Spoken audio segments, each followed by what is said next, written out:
Let's check up. Let's check up. Pull up a chair for the Midweek Checkup now. Welcome to the Midweek Checkup. My name is Bobby Gilles, and I'm joined by Lindsey Blair. This past Sunday, Pastor Jonah Sage began our new series, A Life Worth Living. He preached from Hebrews 10, verses 19 through 25. Pastor Jonah said that a life worth living is a life immersed in the people of God. But if you missed the sermon or need help remembering, it's time for a midweek checkup. Jonah began by asking what we want out of life and if we've ever had a life-giving job. Life-giving jobs and life-giving people are rare.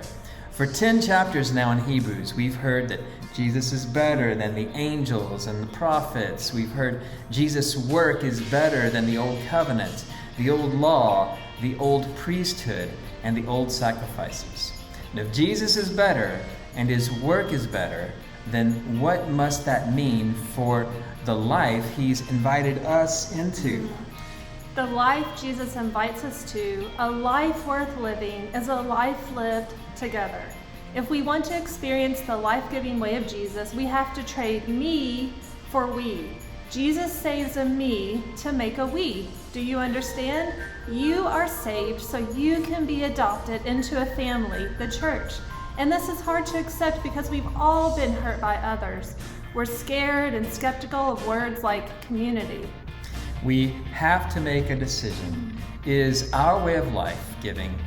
Is our way of life life-giving or soul-sucking? When you are hurt, it's not all your fault. Maybe some of it is, but being hurt is not generally your fault. But if you let your hurt drive you into isolation, skepticism, and cynicism, you're letting hurt win. If God keeps his promises, then we can trust him when he tells us a life worth living is a life immersed in his people. We ground ourselves in his promise, our great hope. What if we together were paying attention to each other, listening to each other, scheming for ways to motivate one another? So much hurt happens in relationships when we are focused only on ourselves. We come into relationships thinking, what can you give me? That's how you become a soul sucker instead of a life giver. Hebrews 10:25 says, let us not neglect our meeting together. How are you going to listen and motivate people you never see? If you want to experience the gift of community, a life worth living, you have to prioritize being around people.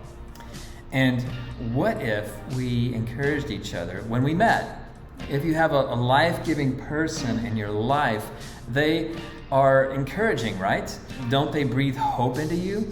Humans require such little encouragement to do incredible things, and most of us are absolutely starving for a drop of it. We gather to worship God, we sing, we pray, and do all those wonderful things. We experience the presence of God there. And you know where else we find God's presence? In each other. We worship God when we listen to each other, motivate each other, encourage each other. You would never miss a Sunday, or if even half of us said, that's going to be who I am. We can become that because that's who Jesus is, and his Spirit is in us. Yes. So, next Sunday is Easter Sunday. We'll have 3 service times at 8:30, 10, and 11:30 a.m. There's no Bible fellowship this Sunday, but we do also have a Good Friday service this Friday at 7 p.m. Join us for Good Friday and Easter, and bring a friend.